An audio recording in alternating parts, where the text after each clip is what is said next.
El destino en la mano, The Man Who Knew Too Much, es una nueva versión de una famosa cinta de Alfred Hitchcock, El hombre que sabía demasiado, realizada en 1934. ¿Por qué Hitchcock ha vuelto por sus pasos? Porque nadie ha visto mi otro filme en Estados Unidos, ha explicado él, como si los Estados Unidos fueran todo el mundo. Pero la razón es otra.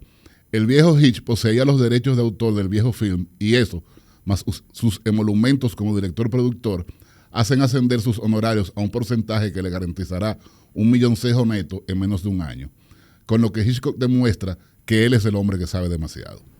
Bienvenidos a Poncho Morado Podcast, donde la cultura es una merienda compartida. Y en el día de hoy me acompaña nuevamente mi querido amigo, ya Poncho Divo, Diego Infante. Me gusta eso, Poncho Divo. Hola, Angélica. En esa categoría hay poca gente, sí, esa gente muy diva. No, Nace Perdomo, Guarano Boa y Diego Infante. No, pero una compañía excelente. Teníamos hace tiempo pendiente hacer este programa que en el episodio en que Diego estuvo por aquí la primera vez me sugirió. Y aunque soy fanática de la obra de Alfred Hitchcock y al igual que Diego, he consultado esta obra de referencia, dejaré que mi invitado de la casa sea que se luzca hoy. Yo solamente apuntaré una cosita aquí y allá.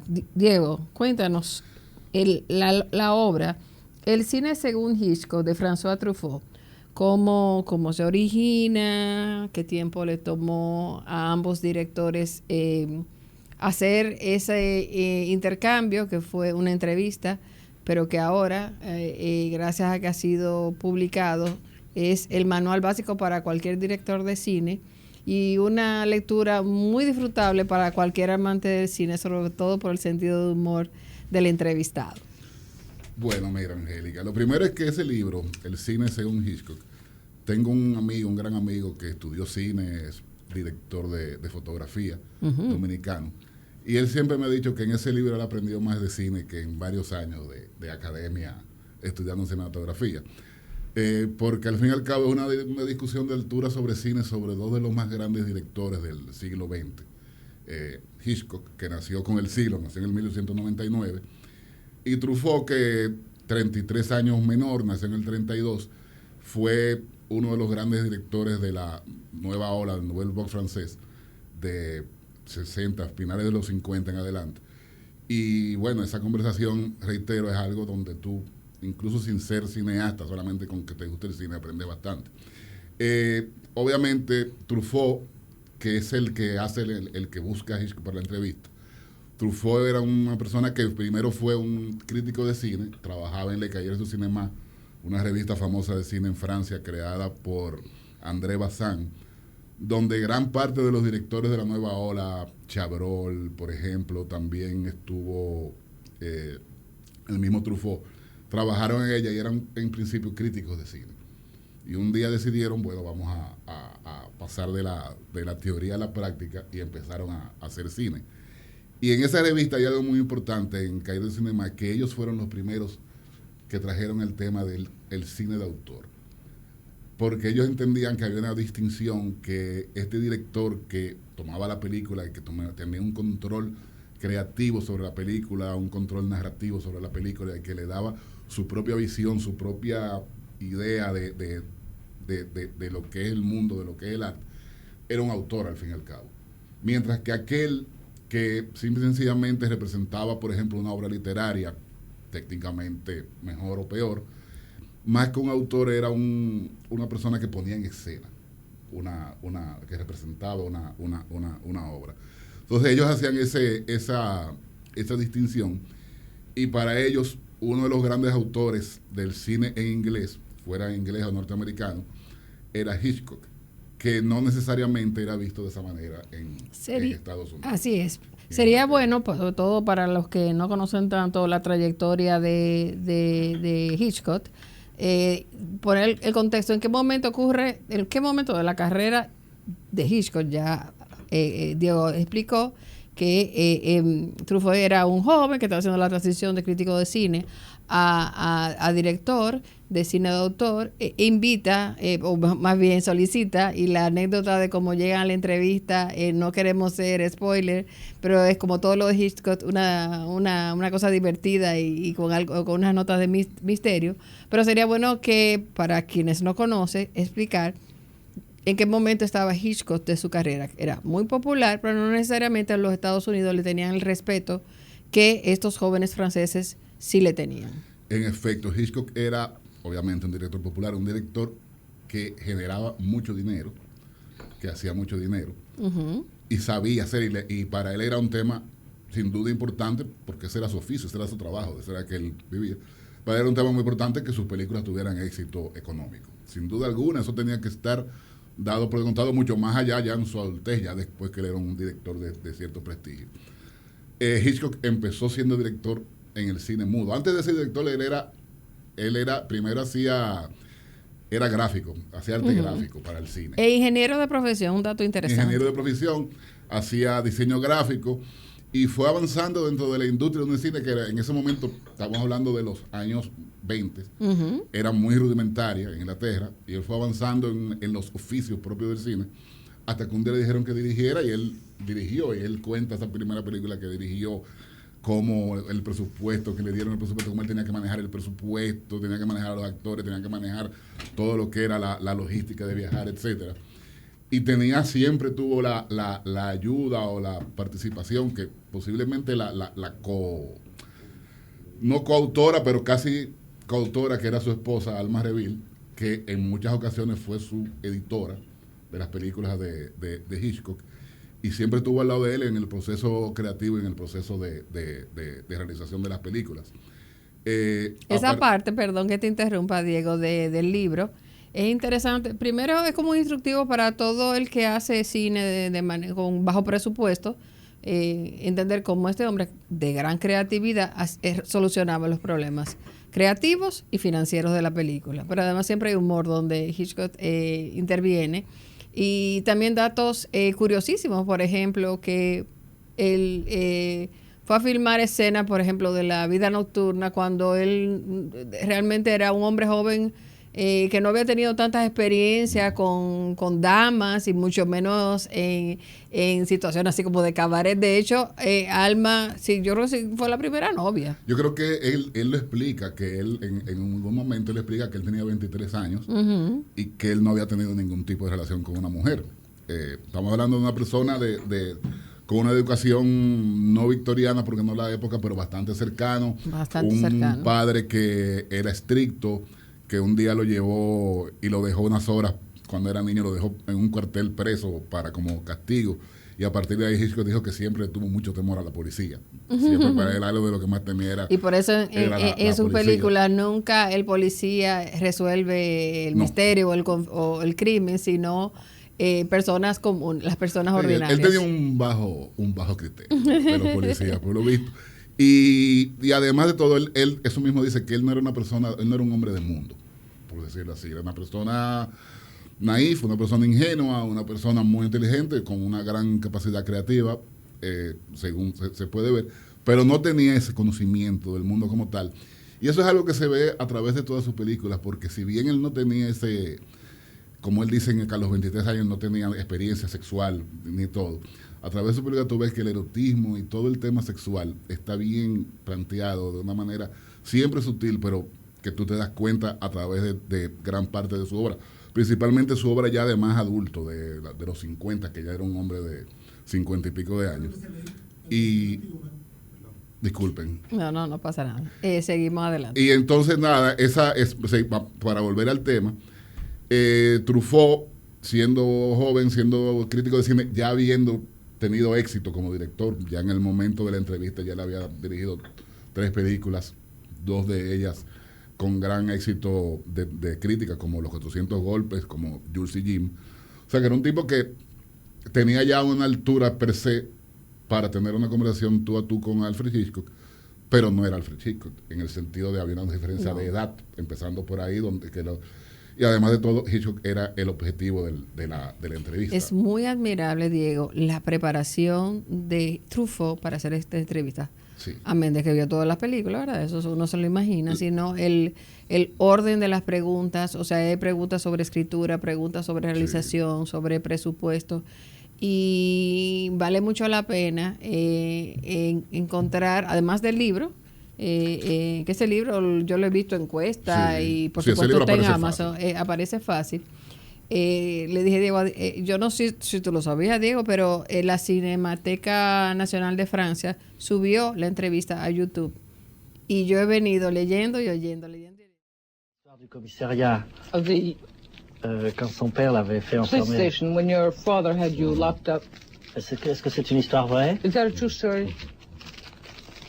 Est-ce que vous pouvez Well, I was just sent along with a note. I must have been 4 or 5 years On m'a old. envoyé avec une note, j'avais peut-être 4 à 5 ans, And the head of the police read it et le commissaire de and police then l'a put lu. me into the cell Il m'a mis dans la cellule. and said, that's what we do to naughty boys. Il a dit, voilà ce qu'on fait aux petits garçons méchants, vilains. Et qu'est-ce que monsieur Scott Leyendo y oyendo. Kudos a la traductora. Habla de la traductora para... La traductora era una amiga de Truffaut, americana, pero trabajaba en un instituto... Espérate, lo tengo aquí, me disculpan que a veces uno Sí, yo la tengo necesita su también, material pero apoyo, para que se comprenda, François Truffaut no sabe inglés. No. Hitchcock podía decir frases en francés, pero la traductora, dicho en dominicano, una montra. Justo, Una montra, o sea, es justo oírla en YouTube. Mis dos cuñadas se dedican a la traducción, Sandra y Claudia. Le voy a pasar esa cinta porque la agilidad de esa señora, la gracia y la fidelidad de lo que cada uno, yo más o menos entiendo a Truffaut. Afortunadamente, Hitchcock habla un inglés pausado. Hasta para aprender inglés es bueno oír esa entrevista. Y ella no se le va una, pero además cuando Hitchcock sale con una de las de él, ella no se aguanta y se muere de la risa y Truffaut esperando el chiste y después entonces cuando ella le traduce rápidamente, entonces Truffaut se puede reír también. Hay una buena complicidad y una buena, es ágil el diálogo, no obstante ser traducido, no obstante haber un traductor en el medio. Estamos hablando de 50 horas de entrevista. Sí. Eso significa que también el entrevistado sacó ese tiempo porque se sentía cómodo con Truffaut. Claro. Pero bueno, de la primera parte, que es sobre... el libro es muy muy amplio y Diego y yo decíamos, no va a dar tiempo a todo. Yo no te apures, Diego. Destaca lo que más te gusta. Sobre todo esa parte donde él explica cómo al haber vivido el tránsito del cine mudo al cine parlante, lo que él aprendió de la experiencia y lo que retiene. Lo que pasa es que Hitchcock, tal vez por haber empezado con el cine mudo, era muy visual, eminentemente visual. Y él decía que todo lo que tú podías explicar, dar a entender visualmente, trataras de usarlo antes que usar el diálogo, que usar el texto. Para que ustedes se hagan una idea, eso fue de lo que más me ha impresionado. Él hacía un guión, que era como un guión técnico porque no había diálogo. O sea, él se imaginaba todo. Y el actor y los diálogos entonces lo agregaba al final. Claro. Para que se entienda la importancia que él le daba al arte visual. Como decía en un episodio anterior, decía Octavio Paz, ver también es pensar. Entonces, él le dio esa posibilidad que es diferente al teatro, porque el teatro depende, y él lo explica también, y él era amante del teatro, y de hecho llevó algunas obras de teatro al cine, pero el cine tiene un lenguaje diferente al teatro, ¿no es cierto, Diego? El lenguaje, lo que es el lenguaje cinematográfico. Y él explicaba, hablando y haciendo un paréntesis, las películas mudas que tenían que el diálogo se presentaba con unos gráficos. Eso ahí fue que él empezó en cine. Él era que pintaba los diálogos y los presentaba en la película. Porque como ingeniero, jovencito, él trabajó con un tema de submarinos, algo así, Sí. pero después pasó una publicitaria y entonces él se puso una clase de dibujo, entonces él se dio cuenta que esos carteles que se ponían en la película, el hombre disparó y dijo, alto, bandido. Entonces él agregaba un dibujo para no tener que poner tantas palabras. O sea, el cine tiene que apostar mucho a lo visual. De hecho, me gustaría, Diego, que explique la parte donde él dice, cuando Truffaut le pregunta, ¿usted nunca, por ejemplo, llevaría a la pantalla a Dostoyevsky? Él dice que no. ¿Por qué dice que no? ¿Sabes que Pues espérate. Agárrate fuera de No, base. pero es que la leí, perdón, Sí. Diego, pero yo sé que tú, cuando yo empiece a decirlo, tú te vas a acordar. Específicamente, Truffaut le dice, porque usted no lleva Crimen y Castigo. Y le dice, una obra, una novela y más, esa de Dostoyevsky, es una obra ya literaria de tantas palabras y de tantas páginas que para hacer la película tendría que tener muchas horas. Alguien Claro. dirá, bueno, ahora se resuelve eso con la teleserie, pero él da más explicaciones de por qué él, por lo menos él, a él no le interesaba llevar un trabajo que ya era de otro, sino más bien crear. Eso no significa que él no acudía a fuentes literarias. Claro. De hecho, hay una película que él, la idea la sacó de una historieta. Es la famosa, por lo menos una parte de la película. ¿Cuál es la película donde están hay una orquesta sinfónica y está... Ay, Doris Day. Bueno, si no me acuerdo, lo pongo en postproducción. Hay una famosa película donde hay una escena en un crimen, en un teatro, donde está tocando una orquesta sinfónica. Está protagonizada por Doris Day y esto es otro de los clásicos. Voy a poner incluso fotos de esa. El hombre que sabía demasiado. El hombre, la versión... La versión norteamericana. La del milloncejo. Y entonces, una escena que yo creo que todo el mundo ha visto, porque él hacía de cada escena como un pequeño cuento, es que en el momento que el hombre va a disparar, el que toca los platillos en la orquesta sinfónica hace el ruido. O sea, ese era el plan del asesino y una señora que acompaña al asesino, que sabía de música.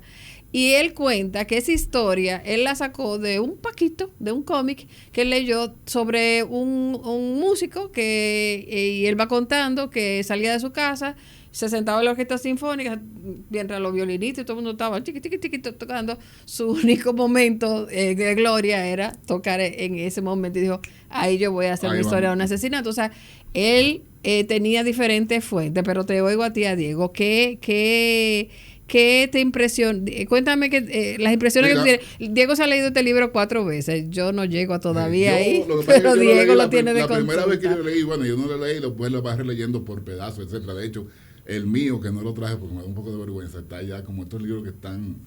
No te sientas mal porque eso mismo porque dijo... ¿Quién fue? Creo que fue Fincher. Porque vamos como así, como son las conversaciones entre amigas. No, esto no va en orden. Hace pocos años, en el 2015 creo, o 14 o 15, como encontraron las cintas, además de subirla a YouTube, un director de cine francés, ahora le voy a dar el nombre, hizo un documental basado en la entrevista. Entonces entrevistó a Fincher, a Scorsese, a Wes Anderson y a un gran grupo de grandes directores de hoy que no hay que irse muy lejos. O sea, aprenden de ese libro y dice Fincher lo mismo que dice Diego Infante. Yo tengo ya ese libro vuelto etcétera, de tanto que lo miro para atrás y para adelante. Mira, yo tengo 2 libros, ese y el que leí la primera parte, que es un libro de crítica de cine de Guillermo Cabrera Infante, que se llama Un oficio del siglo XX.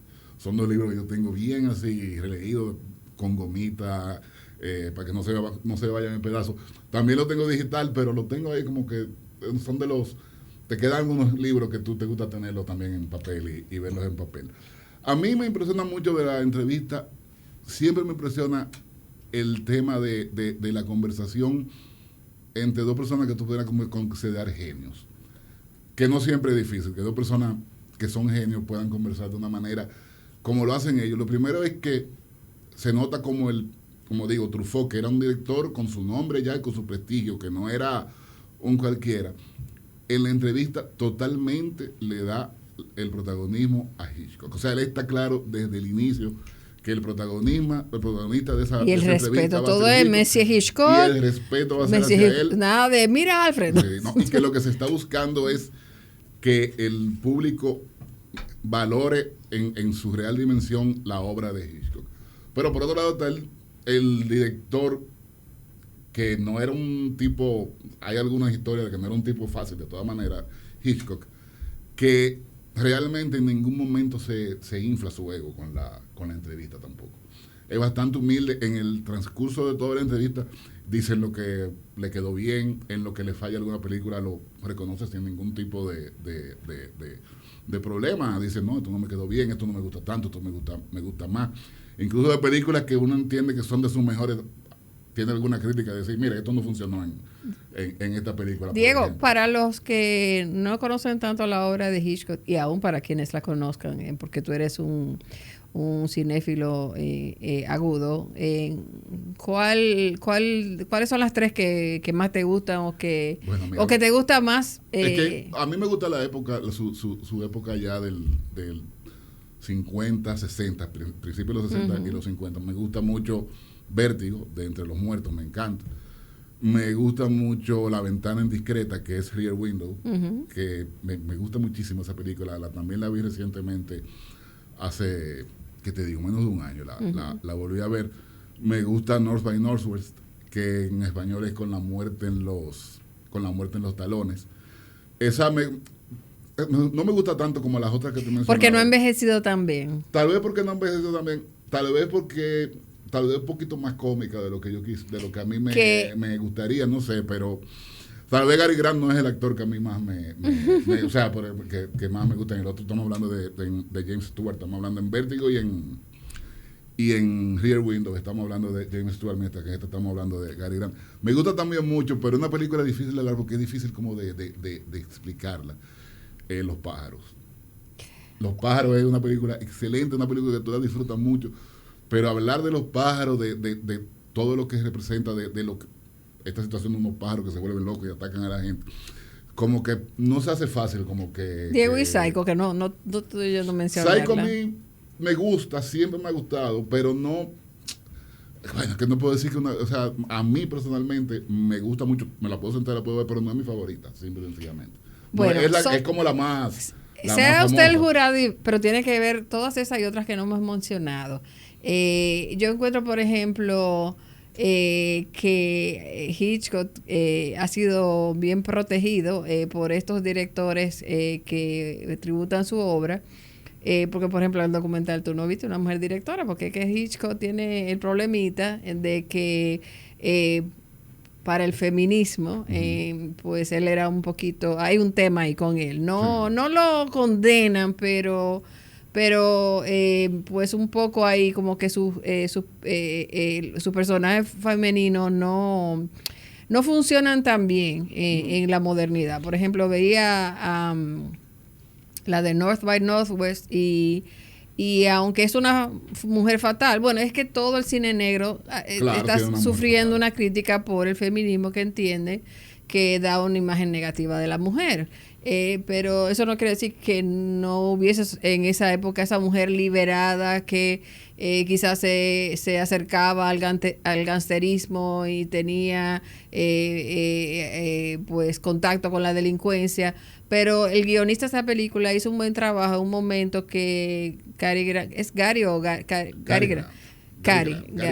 Granito, decían en los Picapiedras. Es el que yo me sé. Porque él fue a los Picapiedras. Es un momento que le preocupa, ¿cómo una muchacha tan bonita y tan como tú tiene una vida como esta, como licenciosa? Pero total, que ni se ve nada, porque una película de los años 50. Y me encantó la respuesta, porque es una respuesta que envejece bien. Dice, hombres como tú, que no estoy diciendo literal, y yo... Mujer del siglo XXI, gracias, guionista. Le dio dignidad al personaje. Pero, por ejemplo, Psycho en su momento fue una revolución porque, no diremos por qué, si usted acaso no sabe de esa escena, pero lo más lejos que tenía el público es que iba a ocurrir lo que ocurre en una bañera. Y es un poco parecido a lo que pasa en Parásito, que tú crees que la película trata de otra cosa y resulta que da un giro sorprendente. No, y en Psycho también un tema que la censura también lo trató como y fue nuevo, estamos hablando de finales de los 50 y todavía increíblemente Estados Unidos era bastante puritano para la realidad de lo que, por lo menos el mainstream era puritano, porque no existía, era que la primera escena es la protagonista que está en la cama con un novio, con su pareja, y se deja claro, se nota claro que acaba una relación sexual ahí. Ujú. Y eso en el 58, 59, que fue cuando salió Psycho, era un tema que llamaba la atención. Claro, usted verá que en no la era un tema película que de como- Hitchcock como nada. es frecuente ver mujeres en la ropa interior de los años 50, que eran las pobres mujeres, eran estos enterizos que apretaban bien en la figura, pero eso era novedoso en ese momento. Ahora uno lo ve y le parece que no está pasando nada, pero en ese momento él usaba la ropa, o sea, el lingerie como un objeto narrativo. Claro. Porque no se podía, ni era su interés tampoco estético mostrar ya a la mujer desnuda, pero tampoco se usaba. Pero una de las cosas que lo hace un maestro es que y él lo dice en la entrevista, me gustaría que tú lo comentaras, que él le tiene mucho respeto al espectador. O sea, yo estoy aquí, tú me estás dando tu tiempo, entonces yo te tengo que dar una historia clara y hasta cierto punto simple, o sea, usando todos los elementos, desde el decorado, la música, pero coherente, con un punto de vista claro. Bueno, el punto de vista va a ser de la esposa del asesino, pues con ese seguimos. Claro, Me pero gustaría... que él tenía claro que él hacía la película y tú dirás como que es algo como que evidente, como que lógico, Watson, pero que él hacía la película para el espectador, para más nadie, ni para el crítico, ni para él, para el espectador. Y él era obsesionado con la atención del espectador. Él quería tener la atención del espectador. Me gustaría que tú explicaras la película diferencia completa. que él da entre suspenso y sorpresa. Bueno, lo que pasa es que el suspenso, la sorpresa, o sea, él establece que el suspenso al fin y al cabo es cómo mantener el interés del espectador con una situación que al fin y al cabo se va a presentar. Y no necesariamente eso necesita que haya una sorpresa en el presente. Ni de que se trate de algo Ni tenebroso. que se trate de algo tenebroso, ni de algo miedoso. Simple y sencillamente, como él decía, incluso él presentaba el suspenso sin ni siquiera tener que hablar. Como él decía, como tú puedes presentar el suspenso con movimientos, con miradas, con toda esta situación. Mientras que la sorpresa al fin y al cabo es el hecho en sí de que en un momento pasa algo que a ti te sorprende, que no era lo que él andaba buscando. Él le da un ejemplo bien bonito y además se convierte en historia, de esa historia social que uno disfruta tanto ahora ver. Había una pareja que se comunican por teléfono y el suspense es, ¿le va a pedir o no le va a pedir la mano? Creo, el matrimonio. El matrimonio, sí. Pues el espectador está esperando esa conversación, pero lo que Hitchcock pone en escena es una chulería y está en el documental. Era la época de los telefonías paso a paso y entonces ponen esta telefonista, una chica así peinadita como en los años 20. Esto es una película muda, creo que era muda, sí, era una muda, precisamente por eso es tan valiosa la escena. Y ustedes saben que esas telefonistas oían la conversación. Sí. Pero la telefonista está cambiando los switches, pero leyendo un libro, o sea, ella está en otra cosa. Y de repente cambia la cara porque ella está oyendo la declaración.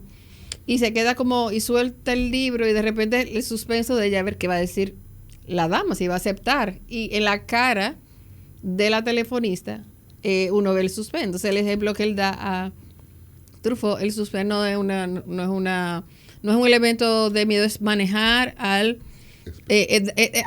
darle y por qué no entretención, porque para eso fue que esta persona vino al cine. O sea, él valida que uno vaya al cine para entretenerse y eso es tan importante. Claro, y no solamente y valida eso, que el cine es una entretención, que el cine es una diversión. En North by Northwest, que es, ¿cómo es que se llama en español? Con la muerte de los talones. Sí, hay una escena wow, que aunque uno la haya visto, ese hombre era un maestro. La del avión. La del avión.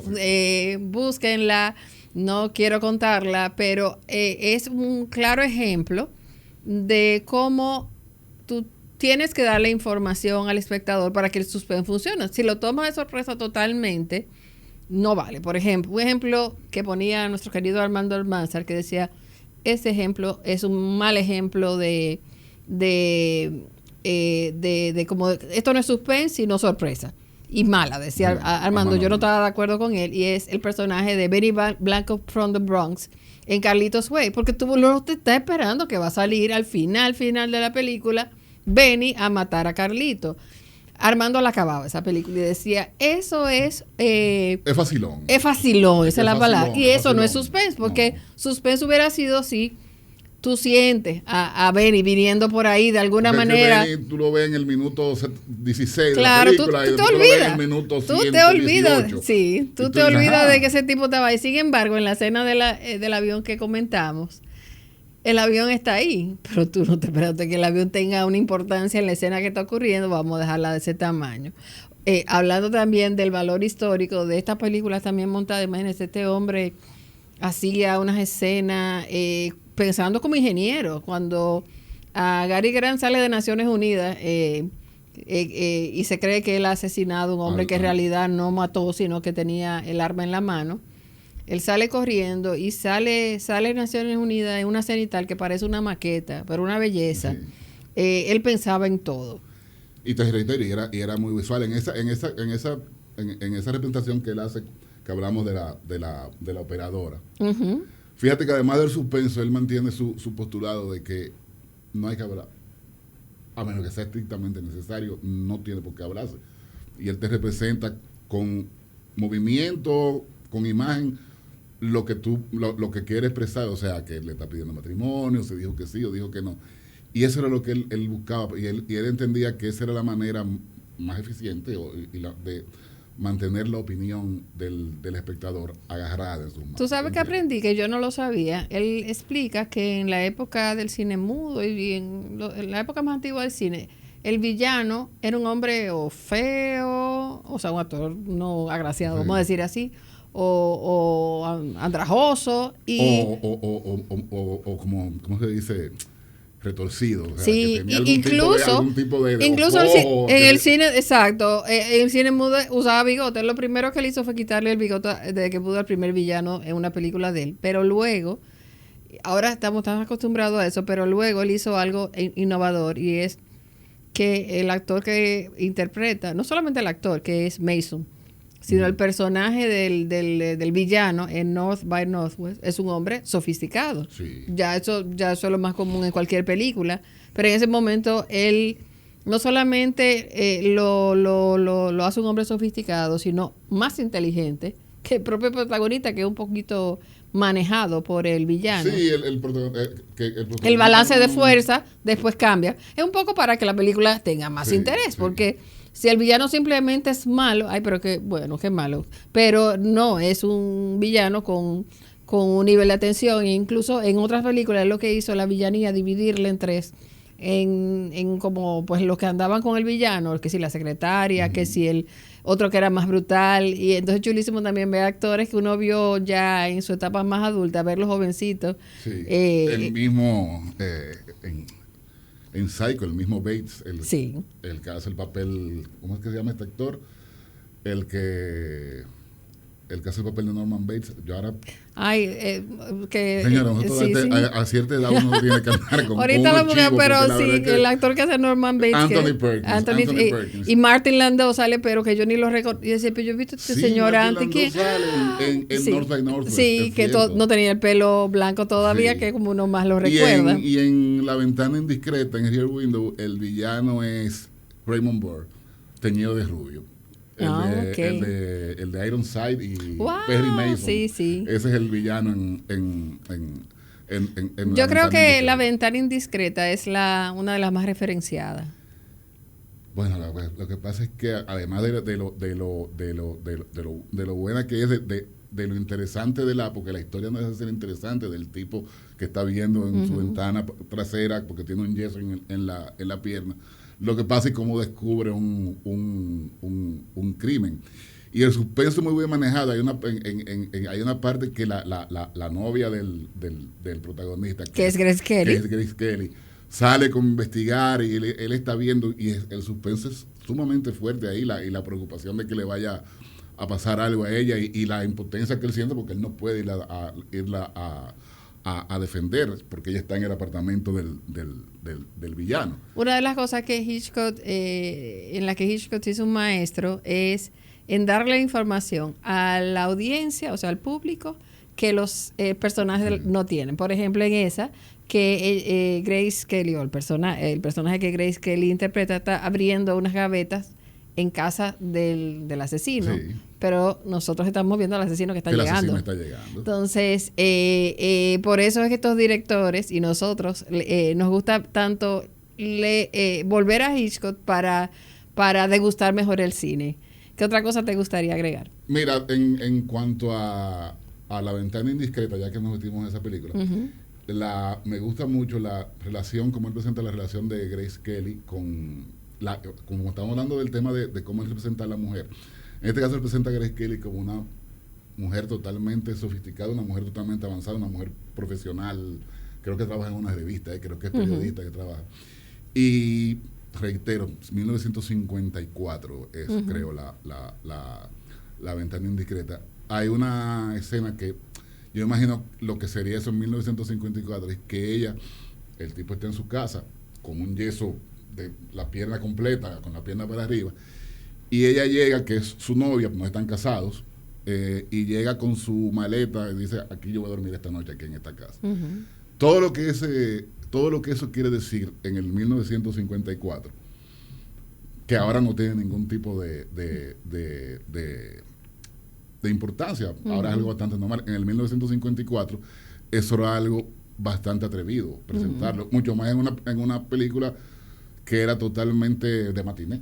Una película que al fin y al cabo no dejaba de ser una película de matiné, una película de domingo en la tarde donde iban a ir los muchachos jóvenes a ver en el cine del domingo. Yo prometo hacer mi propia lectura. Ahora, qué sé yo, no es que yo sea más inteligente cuando vi esta película la primera vez, pero por lo menos soy más madura. Y a la luz de estas ideas del feminismo, pero la verdad es que son situaciones que, aunque matizadas, ocurrían. En la posguerra estaba ocurriendo el proceso de que la mujer y el hombre también, que después que en el caso de los soldados no volvieron a sus pueblos, se quedaron en la ciudad y la vida urbana le dio ciertas libertades a las mujeres jóvenes solteras. Y en esos personajes son los que más o menos le gustan a Hitchcock. Si acaso no lo sabe, ninguna película de Hitchcock es profunda. Son sobre situaciones muy ordinarias todas. Claro, le gusta mucho el tema de... Él no buscaba la profundidad. Sí, él no buscaba más bien sobre historia de crímenes o de robos y rabiosamente entretenidas, de mucha acción. Una de las que tiene más acción de mi agrado es Extraños en el tren, que es una adaptación de una novela negra de Raymond Chandler, que se pronuncia así, y es de las que te recomiendan cuando uno hace cursos de cine, porque combina la historia tan buena de ese famoso escritor, que era un buen escritor de la posguerra, o sea, de la novela negra, con las posibilidades que le da Hitchcock a la historia a través del cine. Y yo quiero pensar que hay cosas que él las retrató tal cual, y sin él quiero pensar, me doy a entender. Él dice en la entrevista a Truffaut, cuando yo iba a hacer pájaros, birds, le pusieron en español pájaros, bueno, los pájaros, él tenía que, en el estudio, que recrear el pueblito donde ocurre todo. Él mandó a fotografiar todos los niños de ese pueblo. O sea, no estoy hablando de los actores, sino las personas que vivían ahí, el lugar que él quería retratar. La protagonista era una maestra. Él mandó a retratar una casa de una maestra de San Francisco, de donde era la maestra, y una casa también de una maestra, una profesora de ese pueblito, y le dijo a los diseñadores, esto es lo que ustedes tienen que hacer, porque Hollywood estaba todavía... él pone un ejemplo de que un personaje que era un escritor, cuando él fue al set, le habían hecho una casa, o sea, una recreación de su casa que parecía más bien la casa de un diseñador. Él dijo, hay que mantener el realismo. Hay un realismo que usted va a encontrar en las películas famosas de Hitchcock, y es que es una sociedad totalmente segregada. En North by Northwest me fijé mucho en eso porque lo vi el domingo. O sea, el afroamericano es homoso, o es el que el tren va sirviendo, Sí, y claro. pero es un retrato de la sociedad. Él no está tomando partido. No hay un juicio moral de su parte, ni un juicio sobre para que esto nada, tiene que ser- pero un retrato tan fiel que es como desde ese punto de vista vale mucho, porque te da tú das una mirada, no tú sientes que tú estás entrando a otro Nueva Y eso York, es a otro bueno verlo Chicago. con lo que está pasando ahora, que, mira, yo soy una persona sumamente inclusive, y tú ves ahora que en muchas películas se hace un esfuerzo, incluso creo que ha habido unas reglas ahora en la academia que para que tú puedas, para que una película pueda competir por el Oscar, tiene que haber una representación de minorías tal y tal. Y a mí me parece muy bien, obviamente. En tanto, No eso cambie. no cambia una realidad. O sea, Claro. tú no puedes, porque al fin y al cabo, el cine no deja de ser una obra narrativa. Entonces, si tú estás presentando North Tú estás Carolina for- del 1848, tú no vas a presentar North Carolina del No, pero además se vuelve toda una historia única. Donde los roles están invertidos porque no era verdad, al fin y al cabo. Tú estás presentando una cosa que no es No es la realidad. por lo Y claro, tú entonces, estás y además presentando está una alineando el discurso de todo el mundo en uno solo, en el del código, de ese código de conducta. Entonces, no es real. Entonces, creo que me agrada más saber que lo que yo estoy viendo, él lo que está diciendo, le dijo a los encargados de diseño de producción, recréenme, porque se trabajaba mucho en estudios, lo que es la realidad hoy día. Y ahí Claro. queda. Yo entiendo que ese tema de los personajes mujeres, yo nunca me he dado cuenta que él haya tenido una representación de la mujer diferente a lo que era la época que él estaba narrando. En algún momento hay mujeres más avanzadas, por decirlo de alguna manera, como es el ejemplo que te doy de Grace Kelly en La Ventana Indiscreta. Lo que él tiene tal vez algún tipo de situación que tuvo con alguna actriz, que en específico con Tippi Hedren en Los Pájaros. Pero eso ya son asuntos que quedan a la interpretación de cada esos quien. esos son anécdotas además sobre el como rodaje. que yo no me gusta ni quitarle fuerza ni nada, porque al fin y al cabo uno no estaba ahí. Pero también decir que todo el mundo algún día cojea, o sea, nadie No, pero además él era un hombre de su época, él tenía que crear conforme su pensamiento. Claro.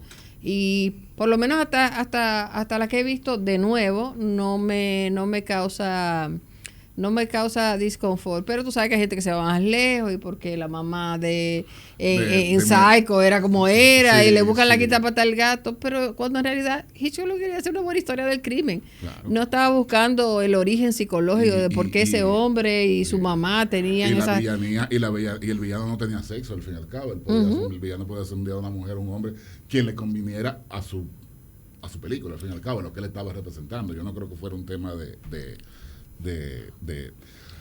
algún tipo de misoginia o algo. No. Obviamente, un hombre nacido en 1899, obviamente tiene mucho más caracteres de misoginia intrínseco que una persona nacida en el 1999. Por supuesto. No vamos, o sea, tú no puedes pretender lo contrario, ¿tú entiendes? Pero a partir de ahí, tú tienes que valorar a cada quien en su justa dimensión. Como fue nuestra predicción, el tiempo se está acabando y no hemos hablado del cuento a la mitad, pero te quiero hacer una pregunta. ¿Te acuerdas de esa parte donde él dice por qué el cuento es más parecido al cine que la novela? Hay una parte donde él explica que cuando le habla Truffaut de la adaptación, que en todo caso sería más fácil adaptar un cuento que una novela, pero que es lo que intenta en cada escena o en cada secuencia hacer una pequeña historia que valga por sí sola.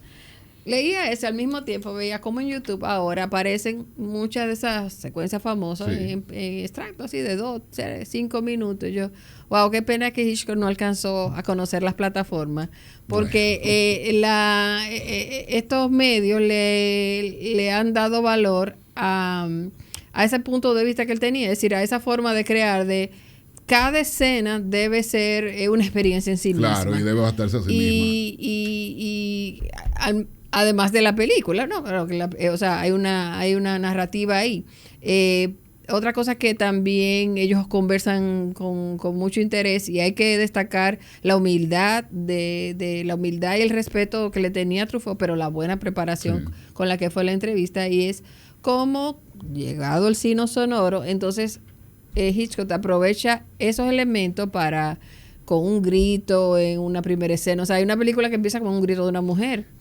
él le cambia la perspectiva a la audiencia. Y eso es muy interesante porque como él fue un producto del cine mudo, empezó en el cine mudo, lo que él dice de que cuando empezaron los talkies, hubo cierto involución en la calidad visual del cine, porque él dice, bueno, cuando no había diálogo, obviamente tú tenías que, dependías de la imagen, de lo visual para presentar lo que tú en algún momento podías poner un diálogo que tú presentabas con un cartón en algunos momentos, porque eso no era todo el tiempo en la película. Tú presentabas mucha acción y después presentabas una tarjeta con algún tipo de diálogo. Pero tú tenías que hacer un trabajo visual y una representación visual que se bastara a sí misma sin necesidad del diálogo. Que luego, cuando empezó ya con los talkies, los directores, lo primero fue que empezaron a tratar más de ser fieles a la historia y de presentar la historia de una manera que hablarla, explicarla. Y que eso implicó, al fin y al cabo, que el cine hasta cierto punto se pusiera un poco menos divertido y que perdiera un poco de su calidad visual, hasta que después se fue recuperando a través de los tiempos, pero que en los inicios, en los 30, hubo esa involución por el tema de los talkies. Él no se queja, para él feliz de que hubiera talkies, y de hecho la mayor parte de sus películas fueron talkies, pero él presenta esa situación con el tema. Y también hay algo que él plantea, que es el tema del whodunit, que es muy importante para el tema del suspenso. Él dice que el whodunit a él no le gustaba. O sea, el whodunit era quién fue, la investigación policial, lo que que hay un género que se llama el procedure, el police, el más famoso, procedimiento policial. Por lo menos en la época de David era quien mató a JR. Sí, el procedimiento judicial, él no le interesaba tanto porque él entendía que eso en sí no era suspense. Al fin y al cabo, que él prefería, como aquí lo tengo yo en un extracto, que él dice, no olvide que para mí el misterio es raramente suspense. Por ejemplo, en un whodunit no hay suspense, sino una especie de interrogación intelectual. El whodunit suscita una curiosidad desprovista de emoción, y las emociones son un ingrediente necesario en el suspense. O sea, él simplemente está diciendo, el whodunit es quién fue, se va a averiguar, y el detective, etcétera, etcétera. Eso en sí no es tan emocionante. No, eso es un capítulo de es un capítulo de la calle de San Francisco, o de Starking Hodge, ya. Simplemente él lo que le gustaba era la emoción, y ese suspense él no lo encontraba a través del whodunit como tal, sino a través de su representación de la historia, de la manera donde hubiera el mayor suspense posible, que él lo buscaba, que él lo conseguía de diferentes formas. Diego, para que no se me olvide, el director del documental que se hizo basado en la entrevista es de nombre Ken Jones, es un director joven, es de 2015, y ahí aparecen, entre otros, David Fincher, Martin Scorsese, Wes Anderson. Yo siempre he querido entrar al armario de Wes Anderson. Wes Anderson, yo tengo un libro que me regaló mi esposa de aniversario, cuando cumplimos el primer aniversario, que de estos libros de Coffee Table Book. Coffee Table Book, que es sobre las películas de Wes Anderson. Un personaje muy chulo, me encanta ese libro. Mira, en la entrevista hay un tema que yo sé que a todo el que conoce a Hitchcock siempre le llama la atención, que es que Hitchcock hacía cameos en sus películas. Sí. O sea, siempre en las películas de Hitchcock aparecía. Incluso hay una que es famosa, que es, no me acuerdo del título, que es que son unos náufragos en una balsa, y la película entera es el naufragio, los náufragos en la balsa y lo que sucede entre ellos cuando están en la balsa. Y él dice, obviamente, en esa película yo no podía aparecer como aquí está Hitchcock si no era parte del elenco, si no estaba en el naufragio. Entonces lo que hizo fue que había un periódico en el barco, un periódico tirado, y él salía en la primera plana del periódico, salía una foto de él, y así le hacía el cameo. Él dice que lo del cameo fue un asunto que originalmente fue totalmente utilitario. Él estaba filmando The Lodger, que es la película que él dice que fue su primera película de Hitchcock como tal, una película muda, y en algún momento necesitaba un extra y él no tenía más, y decidió salir él. A partir de ahí lo hizo un gag, un gimmick, y lo empezó a hacer en todas las películas, y llegó un punto en que obviamente el espectador esperaba que apareciera Hitchcock. Entonces él dijo que como él no quería tampoco que la atención de sus espectadores estuviera en cuándo él iba a hacer el cameo, como que no era al fin y al cabo tan importante, aunque fuera ya una parte de su cine, él trató de limitarlo a que si eran los primeros 5 minutos de la película que él hacía el famoso cameo de esto. En otro punto que tú me estás hablando del tema de los cuentos y de la escena de cada uno, nosotros también tenemos que recordar que además del cine, Hitchcock hizo un programa de televisión famoso en Estados Unidos, sí. que era Alfred Hitchcock Presenta, donde eran cortos, donde no eran... Aquí se pasaba en el Canal 4. Yo nunca en lo mi vi. época de adolescencia, sí. Yo nunca lo vi aquí, yo lo he visto en inglés algunos, pero eran cortos, no eran películas como tal, eran historias ya de 25 minutos, media hora, etcétera. O sea, que él sabía manejar ese medio también, y fue muy famoso ese programa de televisión de Hitchcock. Estábamos hablando, creo que íbamos a hablar de alguna película favorita que tuviera, de alguna película que tú quisieras. Antes que tú eliges, tú comentes la película de tu elección y con eso terminar. Quiero decir que esta cajita que ven aquí de DVDs, ¿qué dice? Sí, DVDs. Ya uno no lo usa tanto que hasta los nombres le han olvidado.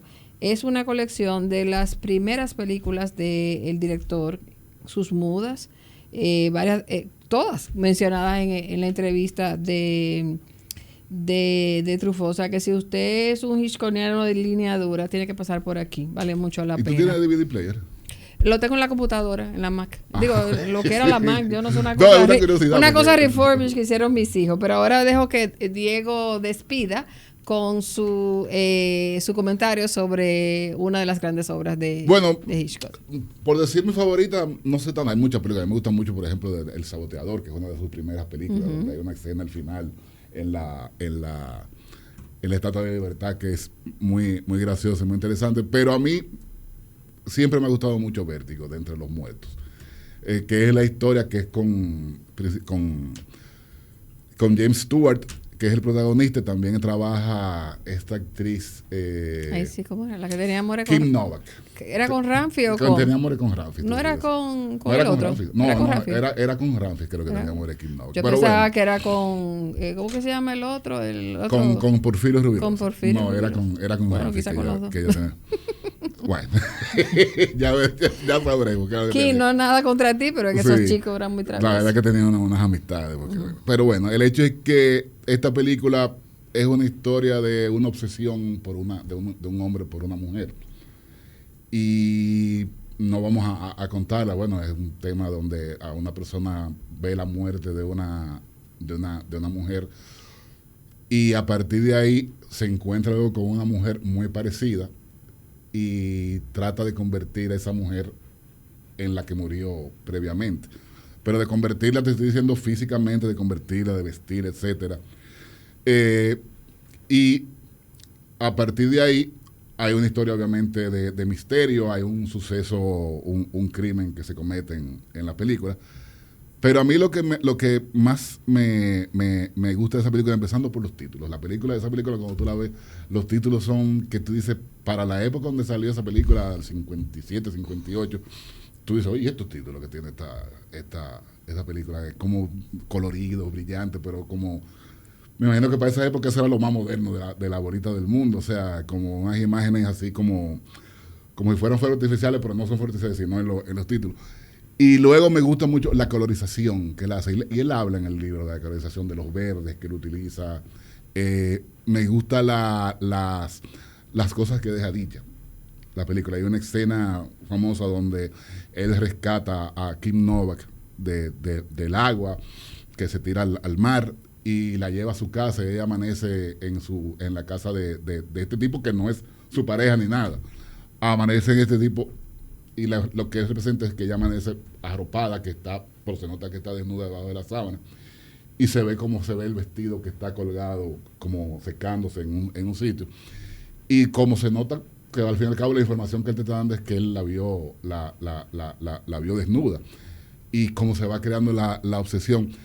Es una película o sea, tendría que dar de narrar la película e incluir en spoilers para que... No, para que- vamos a limitarnos a decir que a ambos nos encanta. pero es una película que a mí... Aunque Scorsese dice el documental de que bueno, que no sé qué. Bueno, el mismo Hitchcock en el libro encuentra un fallo al fin y al cabo. Es que dice son muy no le gusta. profesionistas. A nosotros Y nos gustó, Truffaut véanla.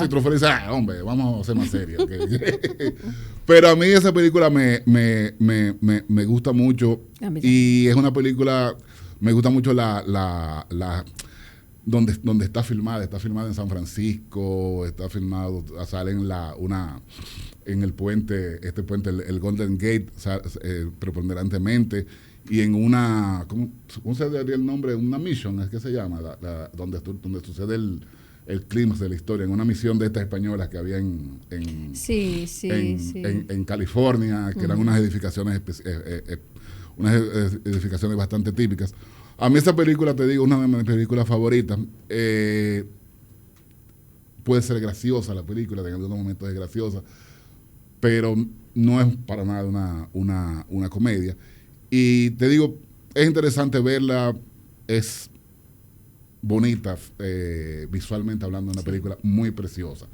Te digo, toda la imagen en el vestuario, el vestuario de ella es un vestuario muy, muy bien hecho, muy bien buscado, y tiene también una participación preponderante en la película, el tema del vestuario, el tema de cómo ella se ve al principio y al final. Me gusta mucho, y también, ¿qué te digo? Es como representa muy bien la época también en que es filmada, o sea, lo que es la estética, lo que es sociológicamente hablando, la época en que... Exactamente, eso yo creo que es una de las grandes contribuciones. En que está filmada. Me gusta mucho. Hay otras de esa época que te reitero, me gusta mucho, como te dije, me gusta mucho La Ventana Indiscreta. Me gustan mucho Los Pájaros. Para mí Los Pájaros, aunque no la pueda, me da mucho trabajo explicarla, porque es una locura de película. Yo creo que hay una sola forma de explicarla. Después que ves esa película, no se va a querer, no le va a tener confianza a un pájaro más. No, jamás en la vida. A mí no me gustan las aves, o sea, como mascotas, y yo creo que por esa película. O sea, ningún pajarito puedo tener en mi casa. A mí lo que yo más odio es que hay una paloma que se mete. Con esa película pasó lo mismo que Tiburón, que uno, después que vio Tiburón, las playas no fueron iguales. Bueno, después que usted ve Birds, o sea, hay como una desconfianza con los pájaros, sí. Con los pobres pajaritos. Y de su época inicial, Tolkien, porque yo creo que sin muda, yo he visto algún pedazo de The Lodger, pero no la he visto entera. Pero de sus Tolkiens, a mí me gusta mucho El Saboteador, me gusta mucho una que se llama Foreign Correspondent, también. Es que se la ha visto toda. No, yo a no mí me he me visto toda faltan porque son muchísimas películas. Es que son más de 50 películas. Está la de Lady Vanishers también, que es una mujer que desaparece en el tren.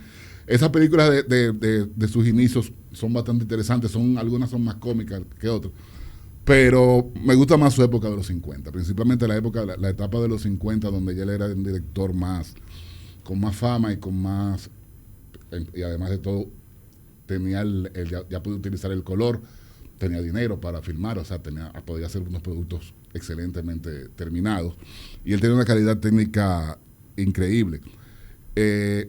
Y al fin y al cabo, lo que se logra con el libro, lo que logró Truffaut con el libro es que más allá de esa calidad técnica que evidentemente nadie le podía discutir a Hitchcock, se reconociera su calidad como autor, y que su cine era un cine que era de él, que se suponía que si a ti te presentaban una película de Hitchcock y no te decía que era de él, tú pudieras decir, esa película es de Alex Lee. Y no era que se parecieran, porque no es un tema de que la estética fuera la misma, los colores fueran lo mismo, etcétera.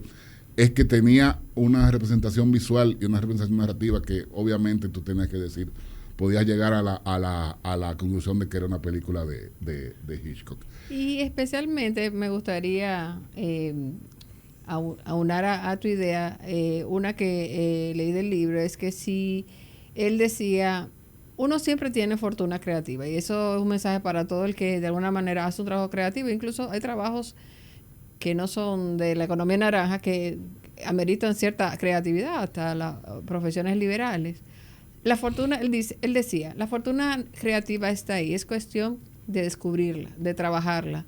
Y en la época en que él estuvo quizás un poco olvidado, que no tenía fortuna, él no se sentía así. Decía, los otros me veían así, pero yo confiaba en que yo iba a encontrar de nuevo, y muy modesto de su parte, fortuna creativa. O sea, que iba a encontrar su camino. a encontrar pie con bola, como decimos en Dominicana. Entonces, por eso ese libro es bueno para que está emprendiendo una actividad creativa nueva, no solo en el cine, para entender que el cine tiene, a través de lo visual, su creatividad, y que la literatura tiene su nobleza, pero el cine y el teatro, cada uno tiene la suya. Si usted es de lineadura, cómprese esta colección, si a usted quiere investigar, o simplemente vaya a las plataformas, ahí están las películas, Sí. y disfrútela. Yo vi North by Northwest, la vi, creo que fue en HBO Max. Y te digo, ya hace unos meses, no sé si fue en Hulu o en HBO Max, también vi La Ventana Indiscreta.